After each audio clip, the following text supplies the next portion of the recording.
Deborah Pardo from the British Antarctic Survey, and she's going to tell us about population crashes in 3 different albatross species. Thank you, Michael. Yes.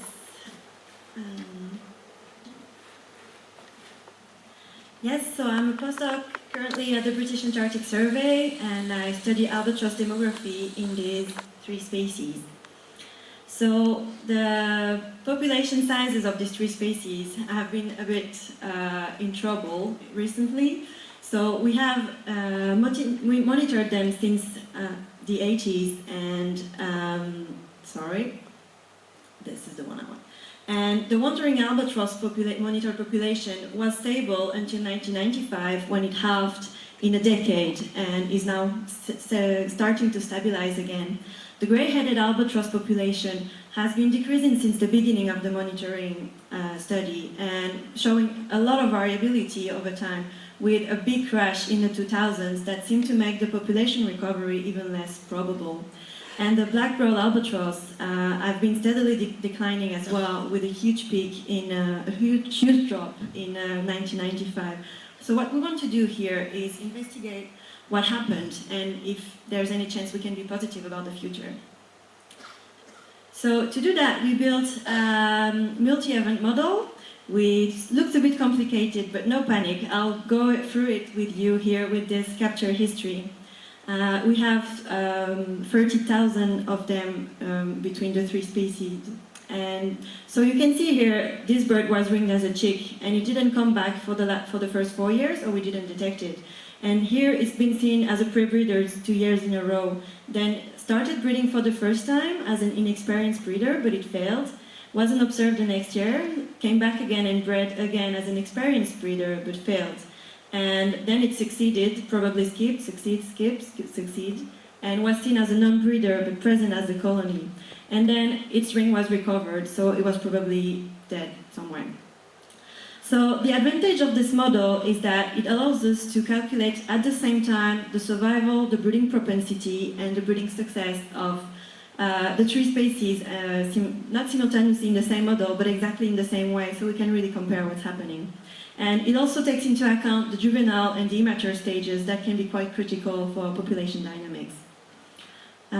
It also takes into account the difference in breeding frequencies of the 3 species, because the black-browed is annual and the wanderers is obligate biennial, and the grey-head sits a bit in between. So based on extensive tracking of these species for a long time, we know pretty well where they're foraging during the breeding season and the non-breeding season. So we used 50% kernels to extract carefully selected climatic covariates, like the wind components, its meridional, meridional and zonal components, and the wind speed as well.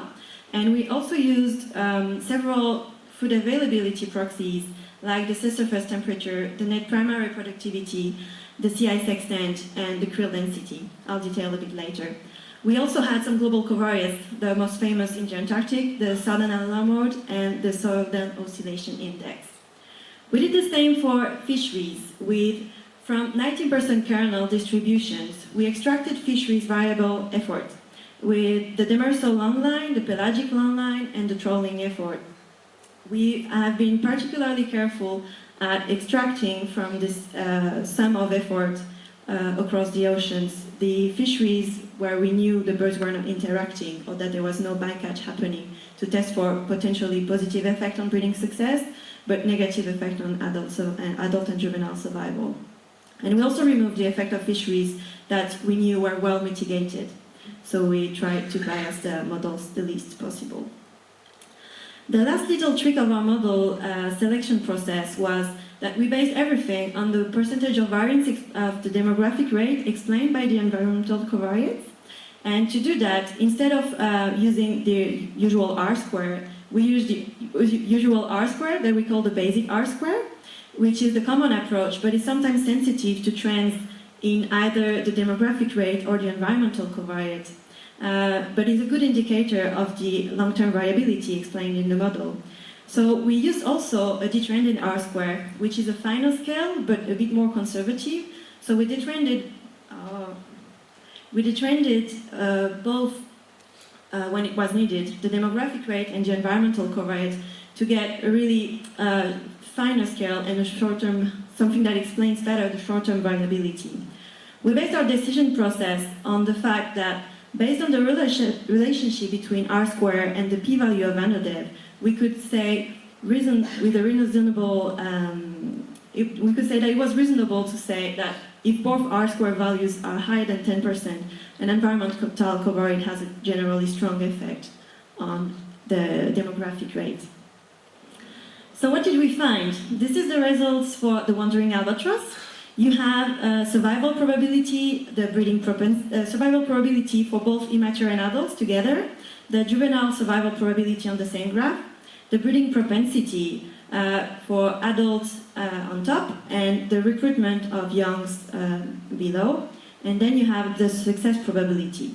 So if you remember well, the population was first stable and then exhibited a strong decrease in this grey shaded period. And if you look at what's happening in this period, we see that quite clearly it's driven by a strong decrease in the adult survival as well as a strong decrease in the juvenile survival. But at the same time, recruitment is getting very low, and on the good side, survival probability is significantly increasing. So what we found is that our models with environmental covariates, these ones include all the significant covariates we had. They explain quite well the basic, both the long-term variability and the short-term variability in our traits, as you can see here for juvenile and adult survival. So concerning juvenile survival, one of the best covariates we had was the demersal long line here, which, as you can see here, when the demersal long line effort started to increase, it coincides with the start of the decrease in the juvenile survival of this wandering albatross population. There was also a slight negative effect of the pelagic long line when it's peaking here. The juvenile survival is peaking as well. But this is quite hard to determine.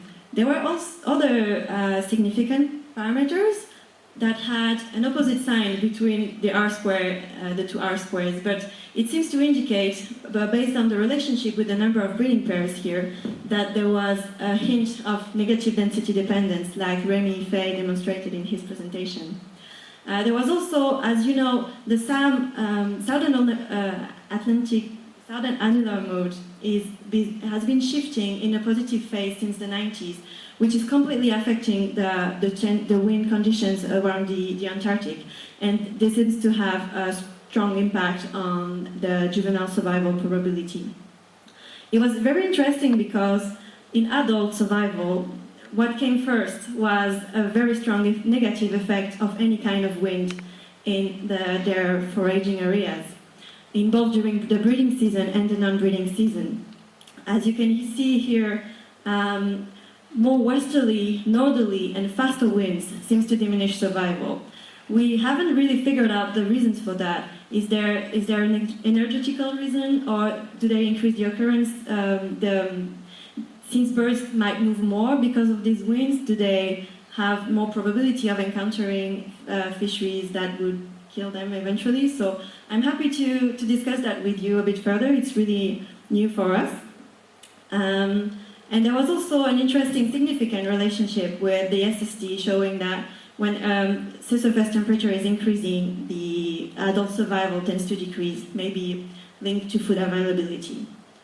And again, we find a significant negative effect of the pelagic long lines on the adult survival, in particular during the decrease period. And it seems like when the pelagic long line effort is becoming really small here, it might explain the recovery of the population. That's it for the wandering albatross. If we move to the grey-headed albatross, you can see that the population had been very strongly decreasing since the beginning of the study.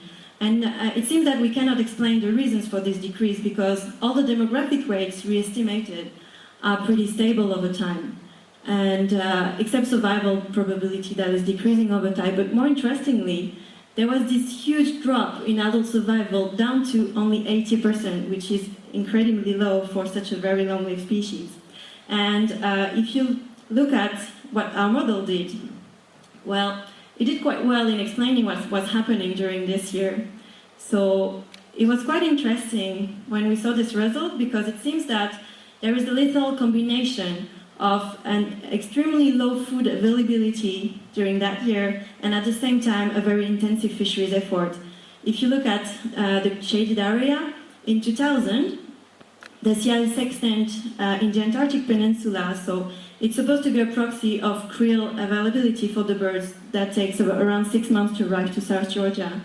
It was at the lowest. At the same time, we have acoustic measurements of krill density on the west side of South Georgia. It was at the lowest as well. In 2000, in 97-98, there was one of the strongest El Nino events that took 2 years and a half, as it's been showed by oceanographers, to really impact conditions locally in South Georgia, and it corresponds really well with the peak in survival, the drop in survival that we have here.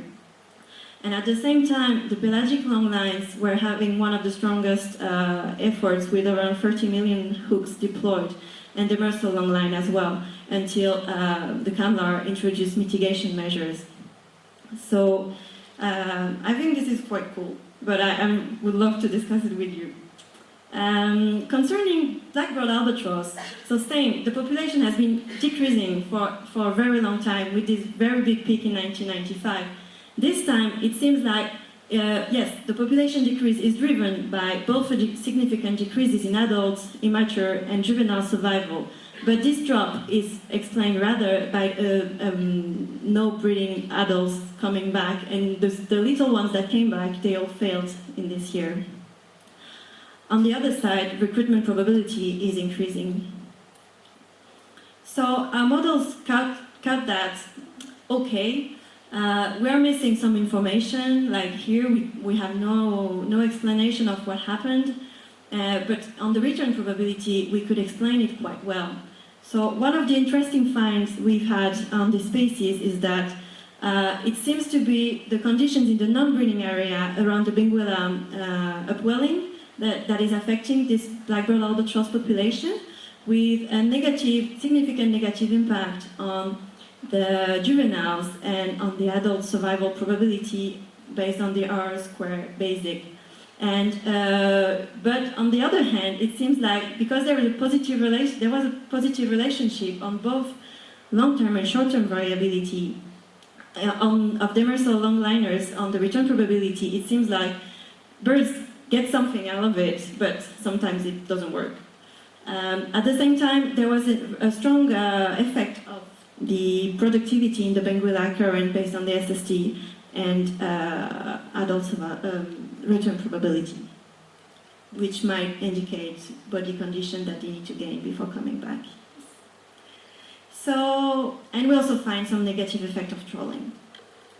So to conclude, about the future prospects of this population, the wandering albatross is currently stabilizing. There is an increasing breeding success, and we've seen it quite well during this conference. The efforts that are being made to tackle fisheries problems are advancing. There is better bycatch mitigation. The effort is stabilizing or increasing slightly or decreasing, and illegal fisheries are better tackled.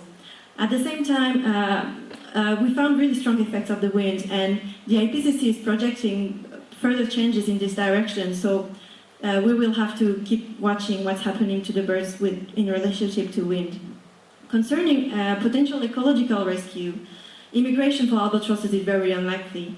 And we've seen that the recruitment of these birds were really falling. And we know from fisheries mortality that there is a strong bias-sex ratio in the mortality, with females dying more, which can affect the population dynamics.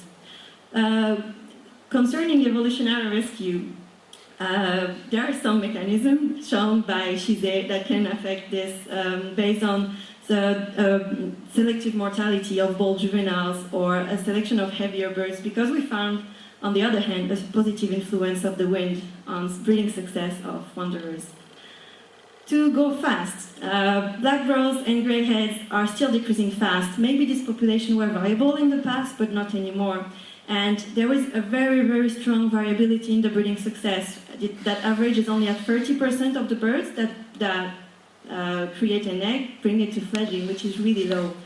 And it doesn't sound very good because the IPCC predicts an increased frequency of extreme events, which might further affect the species. So we might have to, and we didn't explain it very well with our model, so we might have to focus on more terrestrial conditions. But at the same time, for black-browed albatross, the conditions in the southern African fisheries are improving really well. So maybe this is a good thing for them. Yeah, I think you can read what is written. The population in the Falklands is doing really good compared, and it's really close. So maybe, yeah. And I guess the very interesting thing is that this population, although recruitment has been increasing a lot, and you're stressing me up. The birds are recruiting very earlier, so it's very interesting. And at the same time, as survival is reaching very high, because the cost of reproduction is very low, survival is like 96.5 for grey heads, much higher than any other population in the world. It seems like the structure is stretched with more young and more old individuals that could affect how the population responds to future environmental change. So I'll stop here. Sorry for being stressed at the end. Thank you.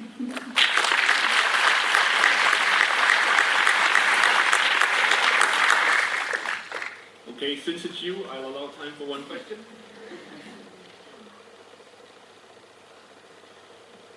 Yes, Kat? Do you know much about this circle between the colonies? If the Falkland population is doing well, is it likely that birds might start colonising other areas? Yes, so the question was if we know a bit more about dispersion, as for instance in the black rose, where there's a big colony in the Falklands that is doing well.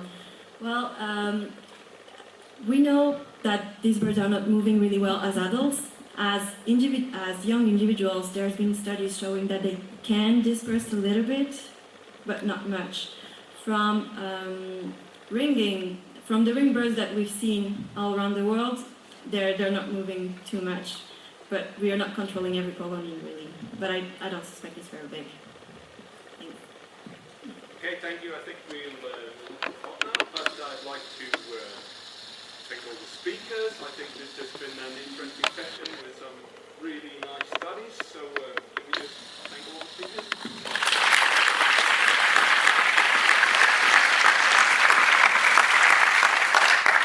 And then I just need to remind everybody that the final plenary will be in this room in 15 minutes' time, I think. Or is it now? Oh, okay. Well, at some point before too long.